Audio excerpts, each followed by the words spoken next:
Welcome everybody. Sonia Matthews is my name and I'm here with Justin Eslick of the Reno Kings and Todd O'Neill from Mardent. We're going to have a session on finance, but before I hand over to them, I'll just read this disclaimer. The Reno Kings are property investors. They are not lawyers or solicitors, licensed investment planners or advisors, licensed financial planners or advisors, qualified or practicing accountants, or qualified or practicing finance professionals. The information, statements and opinions expressed by them in this recorded interview is intended only as a guide as to some of the important considerations to be taken into account relating to property investment. Although we believe all statements made to be correct and every effort has been taken to ensure that they are correct, they should not be taken to represent investment advice. All listeners are advised to seek professional advice regarding what laws and regulations may apply to them and their property investing projects. G'day, I'm Justin Eslick. I'm part of the Reno Kings team, and today I've got an interview with Todd O'Neill from the Mardent Group. How are you going, Todd? Well, thanks, Justin. One of the hot topics at the moment, and to be honest, it seems year in, year out is the hot topic, is finance and funding your next project, whether it be a simple house purchase through to a development site. It always comes back down to the finance. So that's why we thought we'd have this interview today and give you a bit of information about finance. I'll be doing that shortly. But first, if you don't mind, Todd, would you mind letting us know a little bit about your company, the Mardent Group? We know you are finance brokers, but what sets you apart? What makes you different to the hundreds of other brokers out there? Well, I guess firstly, Justin, the fact that we are specialists in business and commercial funding sets us apart to begin with. Where the majority of the industry is focused on home loans, we have since inception always focused on business people, on commercial property investors, and on developers as clients. So we've had a number of years of experience in this field. Both Damien Mantini, my business partner, and I have been in the industry for 20 years each, minimum, and for the last 10 years we've been looking after these types of projects specifically for clients. Okay, and I believe one arm of what you do is private funding. Yeah, certainly. Private funding, and sometimes it's a bit of a misnomer, private funding. Really, when we talk about private funding, we need to think about non-bank funding or non-traditional bank funding. So we have a range of financiers, and they start off with the traditional Big Four banks to credit unions and building societies, but also a range of non-bank financiers who operate in funding projects that perhaps some of the major banks would not look at because of various different types of risk assessments or assets or locations, etc. And so we've got a large mix of financiers, and they can be superannuation funds or simply investment trusts, right up to investment banks that look at equity injections for turnaround businesses, etc. So there's a complete range of funders. You're not stuck with Westpac Bank or Commonwealth Bank, etc.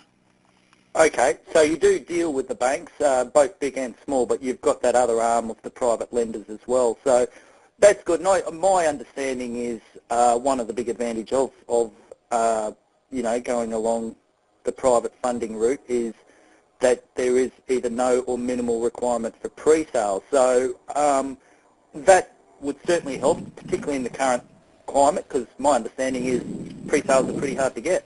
Funding without pre-sales, I should say, is pretty hard to get. Yeah, I mean, yes, it is very difficult to get funding without pre-sales. That's not necessarily a bad thing. It's nice to test the market, but there are requirements from bankers at the moment which, some projects are looking at 100% of product being pre-sold, not just 100% of the amount of debt coverage. So some of our private funders look at the project itself, the people involved, and the location, and if they like the project on the whole, they're much more inclined to take perhaps a higher level of risk. And that means instead of saying, well, we want 60% of your product sold before we'll write a cheque, it might be something around the 30%, just enough to test the market and make sure that there is a market there. The advantage of doing that is that you can start the project straight away. When things are under construction, you find that more sales happen. It's a bit of an old story, but you know, when product is coming out of the ground, that's when people notice it and start buying it. And otherwise, it's quite challenging, and particularly in this credit environment, to get sales off the plan, which is what the major banks are expecting at the moment. Okay. I might just throw a scenario out to you, because I know this annoys a lot of investors, but take Jeff Deutsch, for example, of the Reno Kings. He's one of these guys. He builds to rent. So he develops blocks that he already owns, land that he already owns, into higher yielding property through creation of townhouses, units, whatever it is, but he never has an intention of actually selling. He wants to build to rent, in other words. Sure. It's a bit hard to do that if the bank requires pre-sale. So is it realistic that someone could get funding through you to build and then and with the intention of holding? Absolutely. Yep. Yeah. Okay. There's a couple of things to think about here. Firstly, bankers ask for pre-sales in developments to ensure that there's a market for the product, so if something goes wrong, they can recover their money. If you're building to rent, one of the first criteria will be, can you service the debt at the end of the construction? That's the first cab off the rank, as it were, that they'll look at. Now, once they've established that, okay, with the rental market as it is and the average rents expected, plus your existing income, you can service that level of debt, that's the first box to tick, if you like. The next one is, if you're building townhouses to rent, the project has to stand on its own 2 feet as if it were being sold. So you may not need pre-sales, but the pricing or the valuation on the property, the expenses, the construction costs, etc., development costs, you still need to establish that as a project of itself, it can stand alone and provide a return as if you were selling that product. And the reason for that is some investors will say, well, I don't need a return of 30% on my project because I'm going to keep it. But from a banking point of view, or from a financier's point of view, they're saying to themselves, if something goes wrong with this client and we have to take over this project and build it and sell it to recover our money, can it be done? That's what they're looking at on that basis. So you may not have to have pre-sales, that's true, for a build to rent or buy or build to hold, but the project needs to be able to stand on its own 2 feet in terms of returns. Does that make sense to you? Is that, Makes a heap of sense. I mean, yeah. I can understand no lender, big, small or private, would want to lend on a project that doesn't work if you have to offload it quickly, because plenty of people obviously have an idea to develop to hold, but, you know, who knows, they may be forced to sell, in which case... Yeah, circumstances beyond their control, you know. Something goes wrong elsewhere which impacts on this development, and a financier needs to know that if they, as I said, if they're going to take it over and finish building it and selling it, then they're going to get their money back. And I assume that if you build to rent and you want to hold it and you've gone via the private lending route, that once it's finished, it's built, there's no dramas changing to, you know, a more traditional lender such as a Big Four? Yeah, the thing to remember about private or non-bank funders is, unlike the major banks, their capital is raised usually from investors. So whereas bankers can go out into the marketplace and raise capital themselves or raise money to lend themselves, these guys are putting in real cash dollars, as it were, and they want them back so that they can pay their investors. That means if you're building with them, they're happy to fund the construction, but they want you to have an exit strategy. And that means sitting down before you start the project and making sure that when you've finished your 10 or 12 or however many units, that we can refinance you away from the non-bank funder to a traditional funder. So we might have the private funder, as it were, funding you through construction. On completion, once you've got tenants in there, then a new funder will take over. And in fact, as I said, private funders, that's exactly what they want. They don't want you to have their loans with them for long term. They've got to get their returns back to their investors.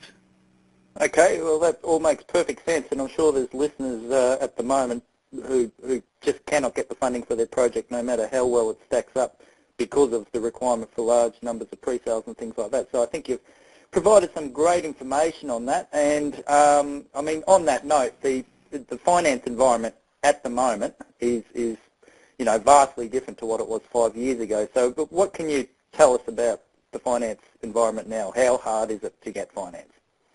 I think it's perhaps we can get away from talking negatively ourselves about it because it stops people from trying to get finance. One of the challenges from the finance industry is that we often talk about it being difficult and that sort of thing when really we're just remembering the boom times when bankers were handing out cash. And what we've really returned to, if you like, is a return to normal. And what that means right now is you've got to have some equity in the project. You've got to have a balance sheet or a net worth that is reasonable in terms of the project. So if your personal net worth is $300,000 or $500,000 and you want to take on a $10 million project, it's unlikely you'll get the finance. It may be a great project, but bankers are just not going to take that risk. They're testing the market. They're concerned about real estate sales, and that means that if they're going to fund a project, you're looking at a minimum, and this is for long-term developers, a minimum of 75% of your debt covered. And if you're starting out in development, if this is your first or second, then I would imagine if we're going to a traditional bank, you're going to need at least 100% of your debt coverage. And I'll give you a quick example. We've got one in Melbourne at the moment. It's a larger project, about 50 apartments. We've got a 65% lend on that, and the bank is asking for not only a contingency in there, but an extra $1 million in cash on term deposit. Outside of the traditional contingency. So that, and they're not allowing second mortgages on that either, so mezzanine financing. So they want full equity plus contingency plus pre-sales plus cash on deposit. It does make it challenging, but it can provide for a safer project. If you're not in a position to provide all of that, as I said, there are private or non-bank funders who will have lesser restrictions certainly on the funding.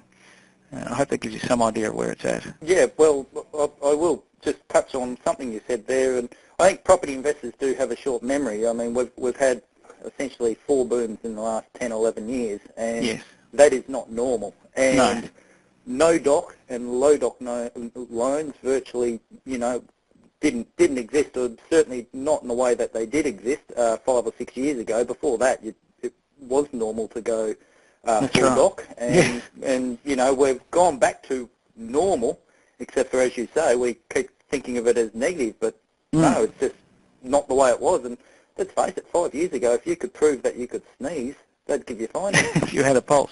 And credit managers, will call it prudent lending practice, and some would say, well, how come you were giving it away sometime, only a few years ago? Well, because money was cheap and it was a competitive environment, that's why. So, and we've now... Makes sense, and we may end up at that again sometime, but, we it's not normal times. So. No, and money is not cheap at the moment. Despite interest rates going down, bankers are having to pay more for deposits, and so funding costs for developments and commercial and business aren't necessarily cheap, as it were. Home loans might be, but there's still a risk associated with these projects, and bankers are pricing them to get reward for the risk, as they say. Okay. Well, one thing I have noticed is, we're talking again 5, 6 years ago, the first home buyers really, the banks weren't massive fans of them because they had no history behind them, but I'm personally seeing that the first home buyers, the professional couple, the people basically with steady employment can prove that they've got the employment, they've got the 20% deposit. They're the ones that the banks are keen to lend to and will lend to every day of the week. So, I mean, I'm assuming, what I'm saying is the case. So can you tell us what exactly is being financed by the banks at the moment? Well, it's a broad brush, I suppose. You mentioned first-home buyers. I mean, what you're looking at there is a security of cash flow. And when we talk about an economy that perhaps isn't doing great, and hence our reduction in interest rates recently, then bankers are concerned about what risks are associated with whom I'm giving the money. And if you're a business person or a developer, then they're going to associate more risk to you. And that means they're going to ask for more equity and more security of cash flow and a safer position, as it were. What's getting funded? Plenty is getting funded, and that's why I say I don't want to be negative about these things. Lending is still happening. Developments are still being funded. Commercial property is still being funded. But, if you're going to turn up with 6 months of financials and 5% equity for a $2 million commercial property. That's not going to happen. You need to have a look at the risk associated with the property in your own position and balance that against what you're borrowing. And what we're seeing is where there is a well thought out, well structured proposal put together with the right equity component and experience, we're getting those deals done. You know, it's an unlikely event for us at the moment to have someone declined, but that's because we spend a lot of time with the clients reviewing their position and assessing their position today and educating them about what will and won't be done by the banks, you know, during the process. Okay, and you're funding, or the banks are funding things in the mining regions? Oh, absolutely. And you know, bankers are loving the mining sectors. Now, they still have some risk associated with mining areas, although we're funding a development right now up in the Bowen Basin, just west of Mackay. It's about 25 units, and it's a well-structured proposal. It's got good equity. It has a client behind it with good cash reserves. There was 100% pre-sales on the product, and pre-sales in that area. From an investment point of view, you're talking about, you know, a $400,000 three-bedroom unit achieving $1,200 a week rent. So selling them was not an issue. If you are selling them, there's certainly an area to look for. The risks associated, well, bankers are still wary of it, and that's because in the past there's been booms and busts in mining. Now we all believe it's going to go on for another 20 years, but they still want to see, traditional banks still want to see good equity and good cash reserves from the client. If something goes wrong, if a builder falls over, and that's been happening a bit, then you've got to have some contingency cash there. And that's another item is you know, making sure you've got the right team around you, an experienced team, experienced builder, experienced project manager if you've decided to employ them, with good resources. Taking the cheapest construction option can sometimes turn out for the worst when that builder doesn't have the cash reserves to continue, and halfway through you've got to step in with someone else. So it's about building the right team and having good equity, etc., to put the project in place. And those deals are being approved every week. Okay. No, I ask about mining because A, it's a hot topic at the moment, and B, it's a market that's vastly different to the rest of Australia and the rest of the world. So hence I ask, because there's probably people listening in on this who are interested in the mining regions. One big tip I give to all my clients is to have your finances sorted before you actually go for a property or finance itself. You need to have your paperwork behind you and know your position. So on that note, what can you do, or what would you recommend people do to increase their chances of getting finance? Without plugging ourselves or with plugging ourselves, let's talk to someone who knows what they're doing. So firstly, you know, sit down with someone who's experienced in this environment. So let's just talk about development. You know, find someone who knows what they're doing in terms of financing development. Find out what your equity requirement is and make sure that you have it. I have many times seen people go gung-ho into putting contracts on sites, even so far as buying sites and getting DAs. And they've done that without you know, putting together a proper feasibility, without putting together an experienced team. And I don't mean paying everyone a salary. I just mean find people who know what they're doing and get opinions from all of those people about whether or not the project will work. If you're buying a house, no one really tells you whether it's a good idea or not. If you're doing a development, there are plenty of people, finance brokers, real estate agents, you know, all of your feasibility work can be done. Council will tell you, you know, the local market. You'll get a good idea before you have to put anything on contract as to whether or not A, you can afford it, and B, whether it's a good project. And you should take those opinions on board as to whether or not you proceed. Okay, so short answer is employ the right people, get the right team around you, and do it before you actually go and buy. Absolutely, absolutely. And to give you an example of that, if you've spent the time, and I know that certainly your investors and people that spend time with you guys do get those correct people to talk to, and as I said, the feasibilities, etc. They've got all the information together and they're having a look at something. You know, someone like ourselves, we can sit down with them and within 15 to 30 minutes tell them whether or not they are going to get the finance. Now, it's not an approval for finance, but it's a case of saying, this is the deal, this is the type of deal that will be approved and this is why, or this is the type of deal that won't be approved, and these are the things that we need to fix together. Fantastic advice. Okay, now you present at Developing for Profit for us, which is coming up on the 23rd and 24th of June here in Brisbane. We get you to talk there simply because you are an expert in the construction, in the development, in the commercial lending segment, and so before, just so that anyone out there who's interested, can you just let them know a couple of topics that you will be covering at Developing for Profit for us? Certainly. Something that we do often as a summary is just to give you an overview of the environment, the credit environment, a much more expanded version of what I've been talking about with some examples. You know, what's happening out there, what are the banks doing, what do the banks like funding, and what are their criteria? What are our non-bank funders doing at the moment, and what are their criteria? So, and the differences in costs and how you go about getting that finance.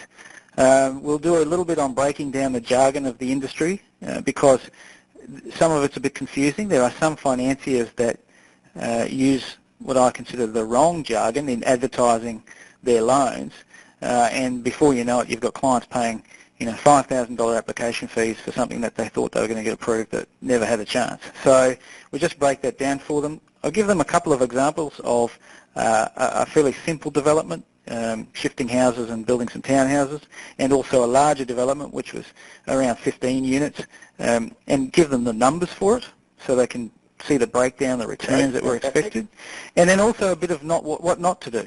So here's how not to do it. You've been listening to the Reno Kings. One of the main things we make sure is people know that we have made mistakes, and people do make mistakes, and there's no hiding from them. There's only learning from them. So that's fantastic. Thank you very much, Todd. Thanks, Justin. Todd O'Neill is from the Mardent Group. If you want to just Google them or give yourself a plug, what's your website? It's www.themardentgroup.com. All right, Mardent spelled M-A-R-D-E-N-T. That's it. Fantastic. Thank you very much. So just a reminder again, Developing for Profit, it's being held on the 23rd and 24th of June, so very, very, very soon. We've got over 12 guest speakers presenting. It's 2 full days, and we cover all the steps on how to develop, including all the people you need, your development A-team, and also the mistakes and how to avoid them. So hopefully we'll see some of you guys there. But once again, thank you very much, Todd. Thanks very much, Justin. Bye-bye.